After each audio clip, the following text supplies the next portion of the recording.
빚더미 대한민국이라 이대로 베네수엘라 행. 무슨 말일까요? 이 지표를 먼저 한번 보시죠. 2023년입니다. GDP 대비 국가 부채 비율 결국 50%를 넘었습니다. GDP라는 게 한 나라 국민이 생산하는 총액을 GDP라고 하잖아요. 부채가 한 나라 국민이 생산하는 총액의 절반이 된다는 거예요. 절반. 와, 그러면 여러분 이거 어떻게 막아낼 수 있을까요? 막아내기가 50%가 넘어서기 시작하면 이제 엄청납니다. 진짜로 말입니다. 나라가 돈을 써야 되는데 돈을 쓰지 못하는 사태가 벌어질 수도 있습니다. 이게 가난한 사람들은 더 가난하게 될 가능성이 굉장히 높다는 거예요. 참 이것을 보니까 안타깝기 그지없네요. 실질적으로 보세요 여러분. 지금 국가 부채 비율이 2023년입니다. 1126조 7천억 원. 50.4%입니다. 50.4%. 2022년에 49.4%였거든요. 그런데 또 올라갔습니다. 이게 돈을 안 푸는 게 아니란 뜻이에요. 돈을 계속 풀고 있다는 뜻입니다. 2017년까지만 하더라도요. 대한민국의 국가 부채 비율은 중앙정부하고 지방정부 다 합쳐도 GDP 대비 36%, 660조 2천억 원이었습니다. 그런데 2017년 이후에 보세요. 올라가고 난리가 아니잖아요. 2022년 1067조 9천억 원. 얼마나 말입니다. 현금을 살포했으면 660조가 400조가 넘게 늘어나서 1067조 7천억 원이 됐겠습니까? 이게 문재인 정부의 실제거든요. 실제. 그런데 이 실제가 사실 몰라요. 국민들이. 이거 아는 사람들이 잘 없습니다. 돈 풀으면 어떻게 된다는 거 지금 우리 경제가 특히 현장 경제가 무너지는 걸 보면 다 알거든요. 그런데 이렇게 최악의 상태가 된 것 윤석열 정부 책임이라고 하거든요. 저는 그 말도 일리가 있다고 생각은 해요. 뭐 움직이지 않았으니까. 현장 경제가 좋아지게끔 움직이는 게 없었으니까. 그런데 돈은 돈대로 풀어서 결국 50조 4천억 원에 죄송합니다. 50.4%의 어떤 국가 부채 비율을 가지고 왔다는 것. 이것은 어떻게 생각하면 최악이죠. 문재인 정부가 최악을 만들었는데 그것을 제대로 단도리 하지 못하고 제대로 처리하지 못해서 부채가 더 늘어나는 그런 최악의 상황. 이대로 가면 베네수엘라로 안 간다는 이야기가 될 수 있을까요? 퍼주기가 그만큼 말입니다. 일상화되고요. 퍼주기가 일상화가 되면 돈의 가치가 엄청나게 떨어집니다. 돈의 가치가 떨어지면 떨어질수록 퍼주기에서 돈을 받아도 그 돈의 가치가 점점 떨어지는 거예요. 그러면 옛날의 만 원과 지금의 만 원은 차이가 크잖아요. 옛날에 1,000원이 지금 만 원 같거든요. 그 정도로 말입니다. 돈의 가치가 없어지는 거. 그러다가 뭐 짐바브웨나 혹은 베네수엘라처럼 콜라 한 병 살려면 돈을 하나로 안고 가야 되는 그런 시대가 올 수도 있습니다.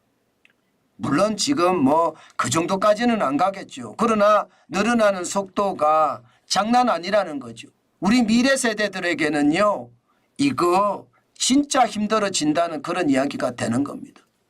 저는 이것을 보면서요. 참 부채가 이렇게까지 늘어나나 이런 생각을 했습니다. 실질적으로 말입니다. 나라의 재정 수지도 마이너스예요.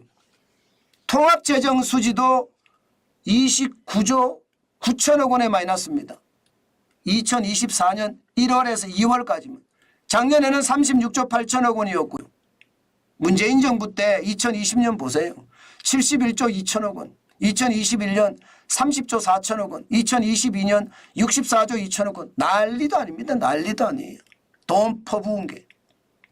나라도 가난해지고 예, 국가도 가난해지는 그런 점점 그 길로 들어선다 이렇게 예상할 수가 있죠. 저는 이것을 보면서요. 참 무책임한 국가 지도자를 뽑으면 그만큼 말입니다. 예, 나라가 골병든다. 저는 그런 생각을 많이 합니다. 통합재정수지는 예, 지금 정부가 받은 총수입에서 총지출을 뺀 값이거든요.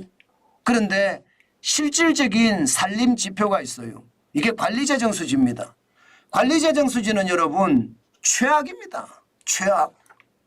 나라 실질적인 살림인데 통합재정수지에서 사회보장성 기금수지 이거 빼는 거예요. 뭐 건강보험부터 시작해서요. 예, 국민연금 이거 빼는 겁니다. 이거 다 빼니까 어떻게 되느냐.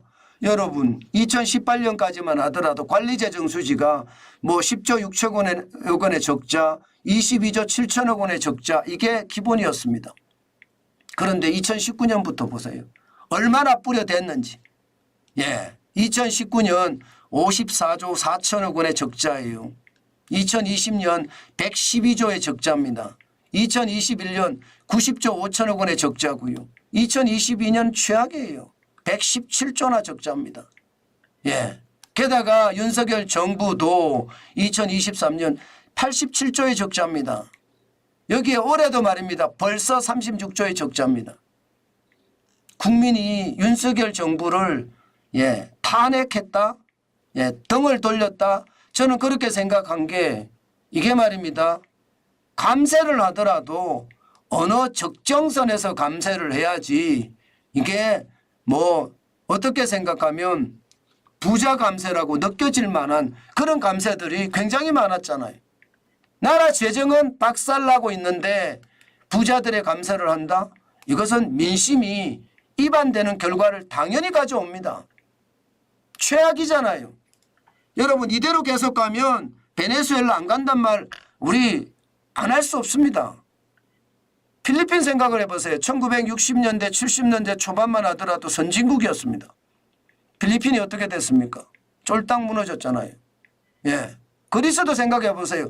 그리스도 지금 어마어마한 미초타키스라는 총리가 탄생을 해서 지금 그리스를 살리고 있지만 미초타키스 총리 이전만 하더라도 퍼주기 때문에 나라가 박살났을 거거든요. 지금 미초타키스가 재정을 줄이고 국민의 고통이 큽니다. 그런데도 국민들은 참아주면서 미초타키스 총리의 어떤 경제정책을 따라주고 있어요. 그런 고통 우리 지금은 아니지만요. 계속 퍼준다 하니까 지금은 아니지만 언젠가는 그런 일이 터질 거예요. 우리 미래 세대들에게 말입니다. 그런데 터지기 직전의 고통들은 어떻게 할까요? 고통들은 굉장히 커질 겁니다. 예. 그래서 그리스가 변하고 있거든요. 베네수엘라도 마찬가지잖아요. 퍼주다가 돈이 말입니다. 완전 휴지 조각이 된 거 아니에요. 우리도 그렇게 갈 수 있다는 것 저는 진짜 지도자들이 잘 알아야 돼요. 근데 사실 지도자들은 별로 관심 없죠. 지도자들은요. 뭐 나라가 가난해지면 가난해질수록 정부에 의지하게 되고 정부에 의지하면 의지할수록 돈 주면 표 찍어줍니다. 그러니까 민생지원금 25만 원씩 뿌리겠다. 이런 얘기가 그런 얘기 아닙니까? 결국은 저는 나라가 나라다워져야 되는데 그렇지 못할까 봐 사실은 굉장히 두렵습니다. 굉장히 두렵습니다. 저는 나라가 나라답지 못한 거 저는 당연히 일어날 수 있다고 생각해요. 일어날 수 있다고. 와 이게 여러분 우리가 예상했던 것보다가 지금 예, 나라 부채는 더 심각하고요. 윤석열 정부도 예, 이게 부채를 제대로 감당하지 못하니까 문제가 계속해서 발생하는구나. 그래서 국민들의 신뢰를 잃었구나. 저는 그런 생각도 많이 해봅니다. 저는 여러분 나라 곳간이 텅텅 비고요. 예, 나라가 예, 돈이 없어서 쩔쩔 매는 것 저는 언제든 일어날 수 있다고 생각합니다. 그렇게 언제든 일어났을 때 과연 우리나라에 위대한 국가 지도자가 나타날 수 있을지 저는 그게 못내 궁금합니다. 그리스는 미소타키스라는 어떤 위대한 지도자가 일어났잖아요. 그래서 좀 좋아졌다고 이야기할 수 있잖아요. 그런데 우리에게 과연 그런 기회가 올까요? 오기는 와야 될 텐데 나라가 무너지기 전에 그런 기회가 와야 될 텐데 글쎄요. 이게 장담하기가 참 어렵다. 저는 그렇게 생각합니다. 장담하기가 참 어렵다. 그만큼 말입니다. 여러분. 예, 대한민국의 상황 저는 결코 좋지 않다고 생각을 합니다. 이게 좌파가 됐든 우파가 됐든 퍼주기하기 시작하면 나라 경제 거들나는 것은 시간 문제거든요. 저는 그런 거들이 결국 나라의 악재가 될 수도 있다. 그 생각을 하는 겁니다.